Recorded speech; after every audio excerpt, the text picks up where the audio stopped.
Hello students, आज हम लोग आपको type 3 type of gamma functions वाले क्वेश्चंस को लिख कर आए हैं।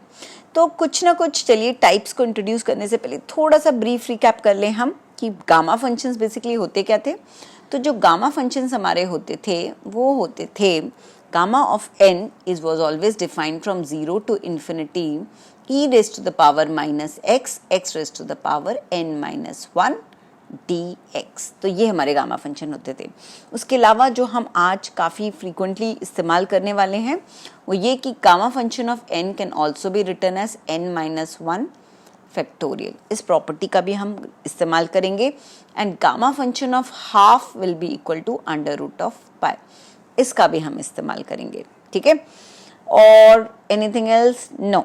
चलिए, तो अपन टाइप 3 टाइप ऑफ क्वेश्चंस का स्टार्ट करते हैं। तो जो टाइप 3 टाइप ऑफ क्वेश्चंस होंगे उसमें आपको दो इंपॉर्टेंट चीज नोट करनी चाहिए क्वेश्चन में।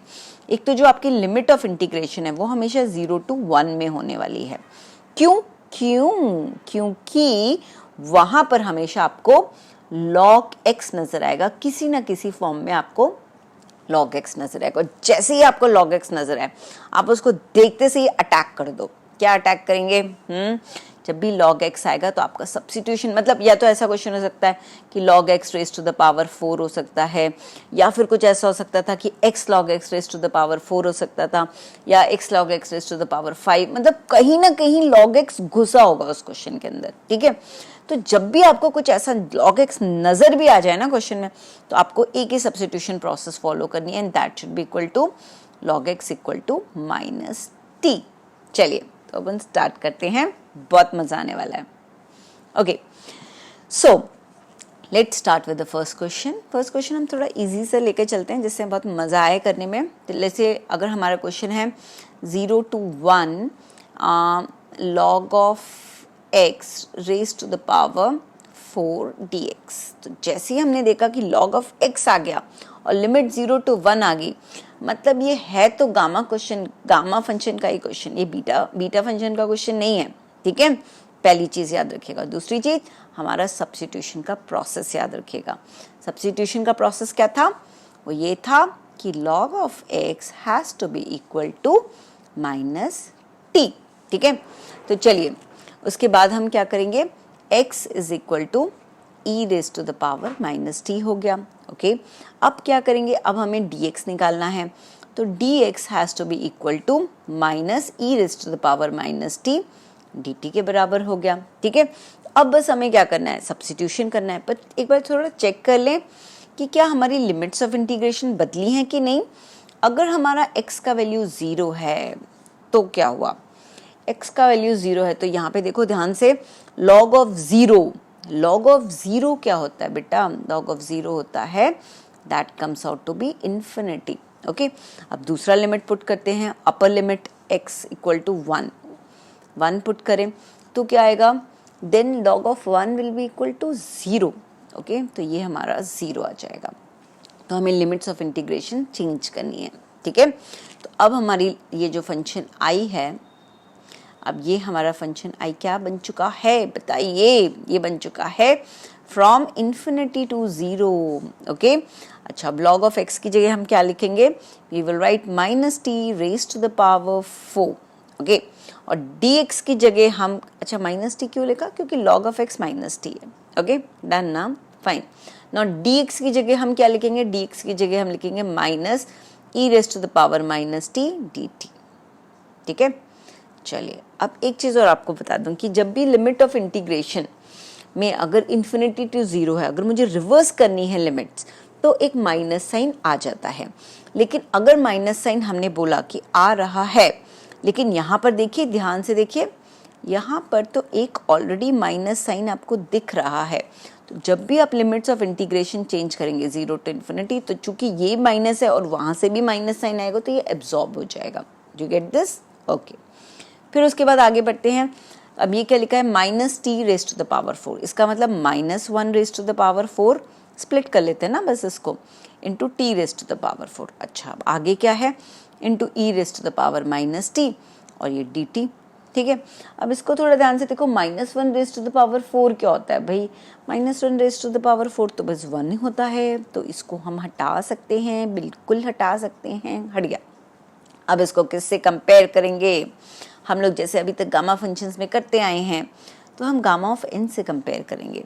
गामा ऑफ n क्या था? 0 टू इन्फिनिटी, ये इसकी भी limit 0 to infinity, e raise to the power -x, यहाँ पर e raise to the power -t, because t is a dummy variable, okay, and x raised to the power n-1 dx। तो यहाँ पर x raised to the power n-1 की जगह अपना क्या है? 4 है। इसका मतलब हमारा n-1 is equal to 4। तो n क्या हो गया? n हो गया आपका 5, करेक्ट। तो इसका मतलब ये जो हमारा इंटीग्रल आया है, this is equal to gamma function of 5। या फिर मैंने आपको अभी प्रॉपर्टी बताई थी, कौन सी प्रॉपर्टी बताई थी? आप बताइए मुझे, कि gamma function of n is equal to n-1 factorial. ये भी लिख सकते हैं हम इसको। इसका मतलब गामा फंक्शन ऑफ 5 मतलब i को या तो हम गामा फंक्शन ऑफ 5 लिख सकते थे, या फिर हम 4 फैक्टोरियल भी लिख सकते हैं। What is 4 factorial? 4 into 3 into 2, वो थी 12, 12 टू 24, आंसर आ गया हमारा 24। ओके, चलिए अब हम नेक्स्ट क्वेश्चन ट्राई करते हैं, ठीक है। चलिए अब जो नेक्स्ट क्वेश्चन है, लेट्स से, ये वाला क्वेश्चन भी ध्यान रखिएगा, ये मैं इंपॉर्टेंट बात आपको बताना भूल गई। ये वाला क्वेश्चन मुंबई यूनिवर्सिटी में 2001 में आया था। तो ये मतलब ऐसे कोई छोटा मोटा क्वेश्चन नहीं, हमने आराम से सॉल्व कर लिया तो छोटू सा क्वेश्चन हो गया, नहीं, ये इंपॉर्टेंट क्वेश्चन है, ठीक है। चलिए नेक्स्ट क्वेश्चन जो आपका आया हुआ है, that is in Mumbai university 2003 का आया हुआ ये वाला क्वेश्चन है, ठीक है। तो now the question is from 0 to 1, अगर x log x raise to the power 3 dx, अगर ये हमारा क्वेश्चन है, तो अब आपको फिर से क्या क्या देखने को मिल रहा है? log x देखने को मिला, लिमिट देखने को मिली 0 to 1, इसका मतलब ये गामा वाला क्वेश्चन है, ठीक है। और इसमें आपको लिमिट्स बदलनी पड़ेंगी, और उससे भी पहले इंपॉर्टेंट हमारा सब्स्टिट्यूशन क्या होगा? log x will be equal to minus of t, बस ये याद रखिएगा। ये वाला तो प्रोसीजर आपको देखिएगा, 2-3 एग्जाम्पल करूंगे, आपको बस ऐसे झटके में याद हो जाएगा। तो बस x की वैल्यू क्या होगी? e raise to the power -t। dx की वैल्यू क्या होगी? Minus e raise to the power -t dt। मतलब आपको अभी ये याद हो जाना चाहिए, ठीक है, धीरे धीरे आपको याद हो जाएगा। जब x की वैल्यू 0 है तो t की वैल्यू इन्फिनिटी, जब x की वैल्यू 1 है तो t की वैल्यू 0, ठीक है। तो हमें फटाफट इसकी लिमिट्स ऑफ इंटीग्रेशन हम बदल देते हैं। तो ये हमने इसका लिमिट्स ऑफ इंटीग्रेशन बदल दिया, ये हो गया इन्फिनिटी से लेकर 0, और x की जगह हम क्या लिखेंगे? e raise to the power -t हमने लिखा, और log x की जगह हम क्या लिखेंगे? एक्चुअली इस फंक्शन को हम थोड़ा सा स्प्लिट भी कर सकते थे, इसको ऐसा भी लिख सकते थे कि x cube and log x the whole cube dx, इसको हम ऐसा भी लिख सकते थे। अगर हम ऐसा लिखते हैं तो e raise to the power -t के ऊपर भी 3 का पावर आ जाता है, तो मतलब ये -3t बन जाएगा। Okay, do you get this? क्योंकि x क्या था? e raise to the power -t था, तो अगर यहाँ पे हम x क्यूब कर रहे हैं मतलब e raise to the power -3t क्या। अच्छा, सिमिलरली log x की वैल्यू क्या है? -t, तो ये हो गया -t का क्यूब। अच्छा, ये भी हो गया। अब dx की जगह हम क्या पुट करेंगे? -e raise to the power -t, और ये dt पुट किया हमने, ठीक है। ओके, तो ये हमने तीनों चीज़ें अपनी सब्स्टिट्यूट कर दी। अब हम क्या करने जाएंगे?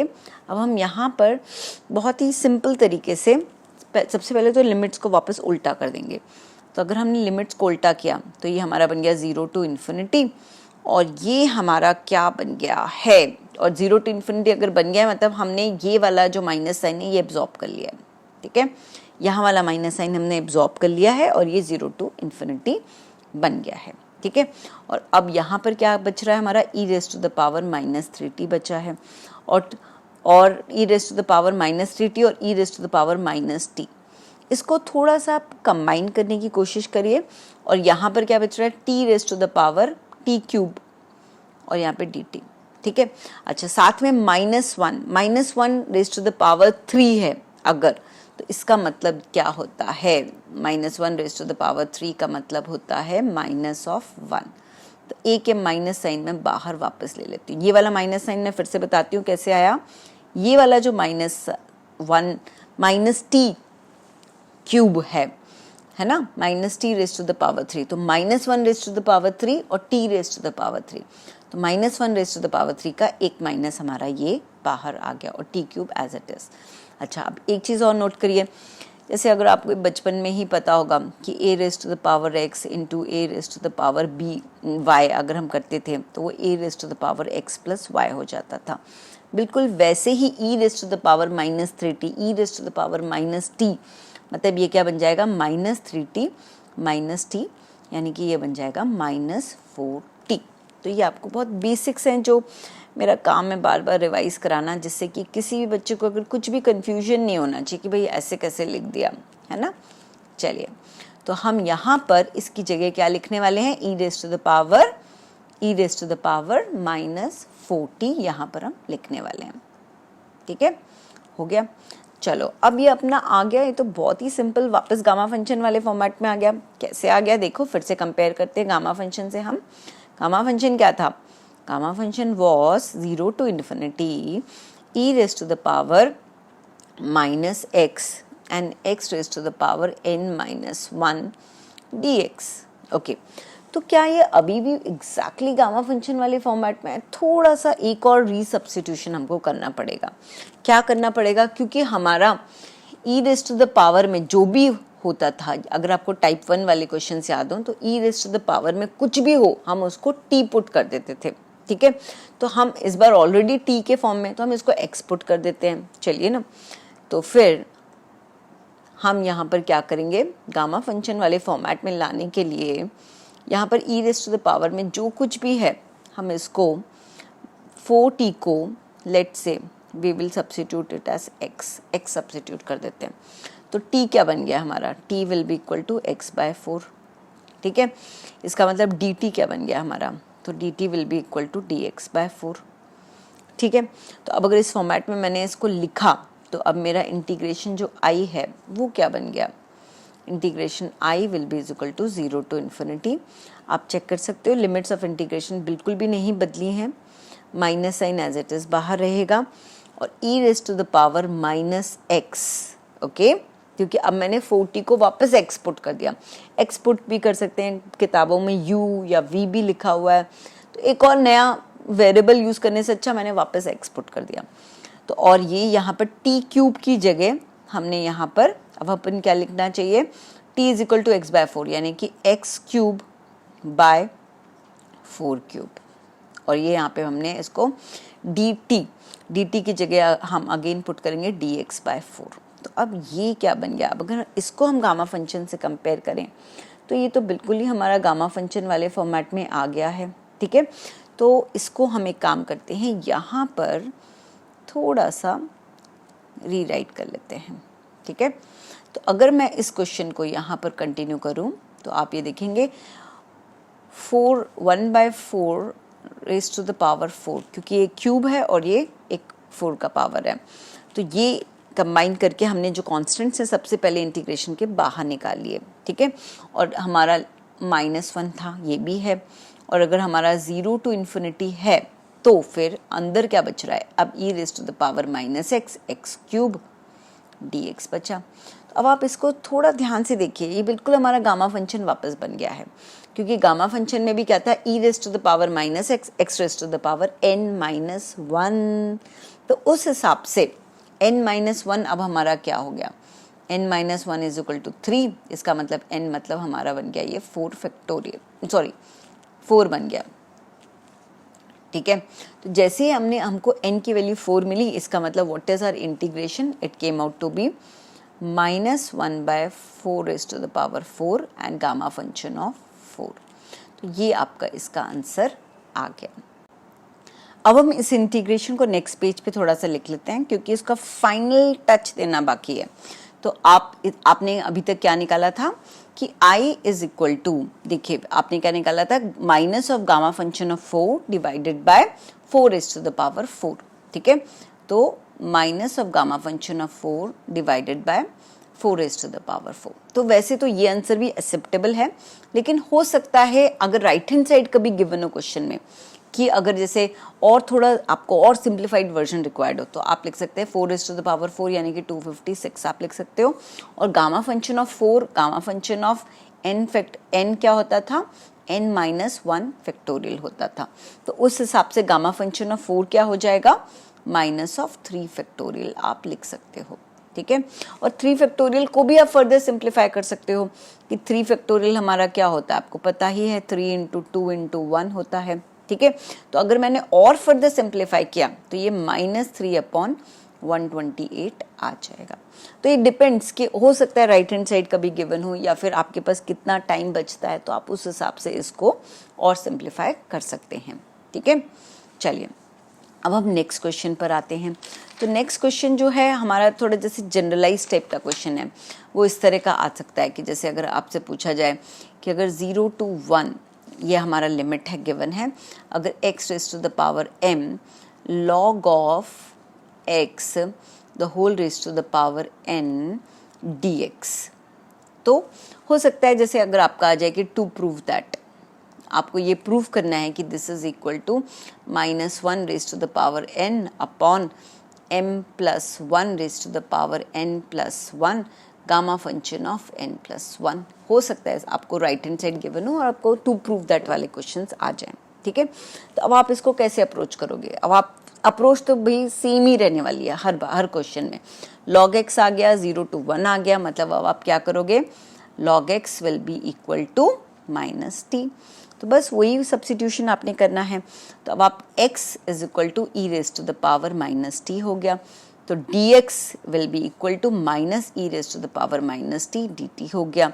अगेन आप लिमिट्स ऑफ इंटीग्रेशन पुट करोगे, जब x की वैल्यू 0 है तो t की वैल्यू इन्फिनिटी निकल आई है, और जब x की वैल्यू आपकी 1 है तो t की वैल्यू आपकी निकल आई है क्या, 0।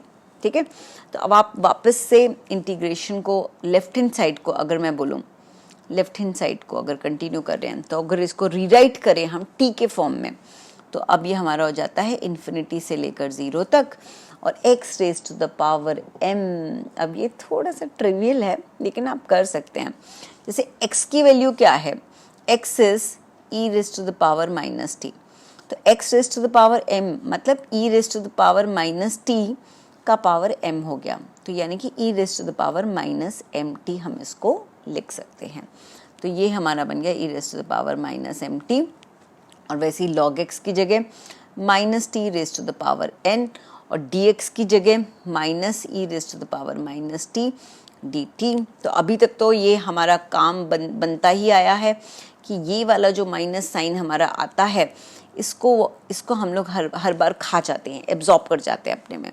तो अगर हमने इसको एब्जॉर्ब कर लिया तो क्या बन गया, अब ये वापस हम लिमिट्स ऑफ इंटीग्रेशन को उल्टा पुल्टा कर देते हैं।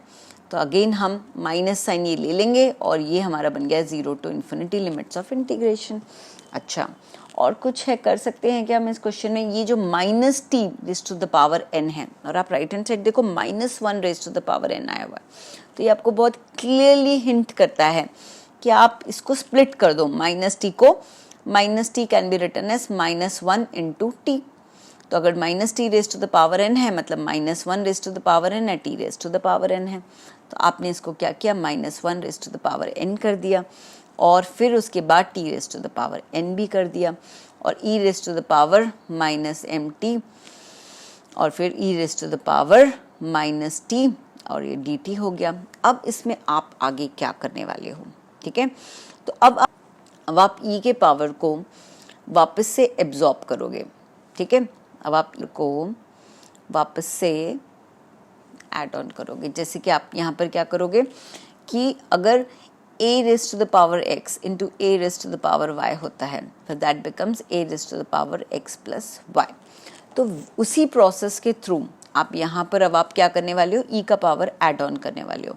तो यहाँ पर क्या था, e⁻−mt और e⁻−t, तो this will be equal to e⁻−m + 1t, ऐसे। तो ये आपका e का पावर बन गया। तो अगर मैं इसी क्वेश्चन को आपके लिए रीराइट करूं, नेक्स्ट पेज पे हम लिख लेते हैं, क्यों नहीं लिख सकते हैं। तो अब आपका ये क्वेश्चन क्या बन गया, it is from 0 to infinity and it is -1 raised to the power n e raised to the power -m plus 1 into t and t raised to the power n, और ये अपना आ गया dt। ठीक है, तो हमने इसको वापस से लिख लिया। अब इस केस में हमें क्या करना पड़ेगा, ये टाइप 1 टाइप का हमारा क्वेश्चन बन गया। अगर आपने हमारा प्रीवियस लेक्चर देखा हो तो टाइप 1 टाइप ऑफ क्वेश्चन में क्या एक और बार हमको रीसब्स्टिट्यूट करना पड़ेगा। अगर e की पावर में कुछ भी आ जाता है तो हम इसको वापस, उसको जो भी पावर है उसको हम t से x से सब्स्टिट्यूट कर सकते हैं या t से सब्स्टिट्यूट कर सकते हैं। तो यहाँ पर हम लोग m+1 इंटू t को हम लोग लेट से वापस से x से रीसब्स्टिट्यूट कर देते हैं।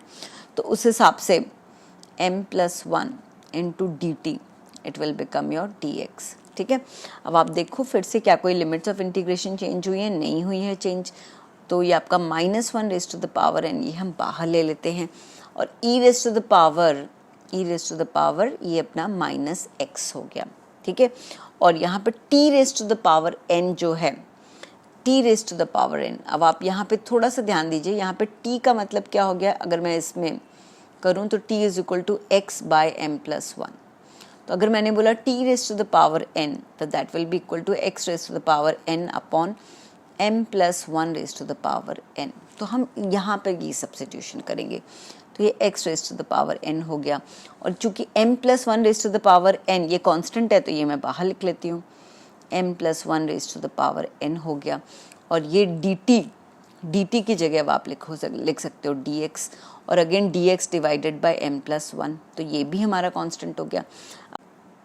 अब अगर आपको हमारा लास्ट वीडियो याद हो तो हमने आपको बताया था कि गामा फंक्शन ऑफ n+1 का क्या फॉर्मूला होता था, वो यही तो फॉर्मूला होता था कि it was 0 to infinity e raise to the power -x x raise to the power n। मतलब गामा फंक्शन ऑफ n के लिए हम लोग x raise to the power n-1 लेते थे, और गामा फंक्शन ऑफ n+1 के लिए x raise to the power n लेते थे। तो अब राइट हैंड साइड हमारा क्या आ गया, गामा फंक्शन ऑफ n+1 आ गया, और डिनोमिनेटर में बाकी जो कॉन्स्टेंट्स है वो हम एज इट इज मल्टीप्लाई कर देंगे। तो -1 raise to the power n divided by m+1 raise to the power n plus 1। Why am I doing this n+1, क्योंकि देखो एक ये है और एक ये भी अवेलेबल है, तो ये दोनों अगर एड ऑन हो जाते हैं तो ये m+1 raise to the power n+1 हो जाएंगे। तो अब आप देखो जरा क्रॉस चेक करो, क्या ये हमारा राइट हैंड साइड बन गया है? हाँ जी, ये बिल्कुल हमारा राइट हैंड साइड बन चुका है। ठीक है, चलिए, and then just one more last question. ठीक है, जो मतलब इसी वैरायटी का ही क्वेश्चन है, जो एक बार मुंबई यूनिवर्सिटी 1992 में भी पूछा गया है और 1999 में भी पूछा गया है। तो आपका क्वेश्चन क्या है? योर क्वेश्चन इज, अगर 0 to 1 है आपकी लिमिट, ये वाला अगर आपका है, you need to evaluate this, और इसमें जो इसकी वैल्यू है that is x raise to the power m and then log of 1/x raise to the power n, ठीक है, एंड देन dx। तो अगेन आप यहाँ पर अगेन सेम सब्स्टिट्यूशन करेंगे। ठीक है, तो इन दिस केस आप अगर देखोगे तो यहाँ पर आप यहाँ पर कैसे लिख सकते हो, पहले तो same i is equal to 0 से लेकर 1 x raise to the power m। अब आपको अगर याद हो तो log ऑफ 1/x क्या होता है? That is nothing but log of 1 minus log of x। But log of 1 की वैल्यू क्या होती थी? log ऑफ 1 की वैल्यू होती थी 0, तो इसका मतलब ये माइनस log ऑफ x आप लिख सकते हो। तो मतलब मैं यहाँ पर, ये गलती से माइनस साइन आ गया था, तो यहाँ पर आप लिख सकते हो माइनस log ऑफ x, ठीक है, raise to the power n dx। ठीक है, अब अगर इस वाले क्वेश्चन में मैं और थोड़ा सा ये माइनस वाला साइन बाहर निकाल लूँ तो ये क्या बन जाएगा? -1 raise to the power n 0 से लेकर 1 x raise to the power m log of x raise to the power n and dx। ठीक है, ये आ गया। पर अगर आपको ये क्वेश्चन अगर आपने प्रीवियस क्वेश्चन अच्छे से समझा हो, आप चाहे तो सेम प्रोसीजर ऑफ सब्स्टिट्यूशन के थ्रू इसको सॉल्व कर सकते हैं। नहीं तो अगर आपको याद हो, ये देखिए प्रीवियस क्वेश्चन में x raise to the power m log x raise to the power n dx को हम सिंपली इससे सब्स्टिट्यूट कर सकते हैं, -1 raise to the power n upon m plus 1 raise to the power n plus 1 और factor gamma function of n plus 1। हम बस ये इससे यहाँ पर रीसब्स्टिट्यूट कर सकते हैं। तो अगर मैंने यहाँ पर इसको रीसब्स्टिट्यूट किया तो मेरा इंटीग्रेशन क्या बन जाएगा, एक इसका खुद का -1 raise to the power n है, वहाँ से जो आया था that will be also -1 raised to the power n, and then you will write this gamma of n plus 1 divided by m plus 1 raised to the power n plus 1। क्योंकि already हमने previous question में आपको समझा चुका था, तो बस आप यहाँ पे ऐसा कर सकते हो। और -1 रेज़ टू द पावर अगर 2n हो जाता है, क्योंकि एक ये n एक ये वाला n, तो ये भी हमारा इरेज हो जाएगा, मतलब ये दोनों हमारे इरेज हो जाएंगे और ये हमारा gamma function of n plus 1 upon m plus 1 raise to the power n plus 1 बन जाएगा। तो ये बहुत ही इजीली, अगर पिछला वाला क्वेश्चन आपको समझ में आ गया है तो log ऑफ 1/x डायरेक्टली उससे हम सॉल्व कर सकते हैं, या फिर अगर आप चाहें तो फिर आप यहाँ पर भी log of x is equal to -t के सब्स्टिट्यूशन से भी सॉल्व कर सकते थे। Thank you so much for your patient listening. Kindly subscribe the channel and like and share also. Thank you so much. Good night.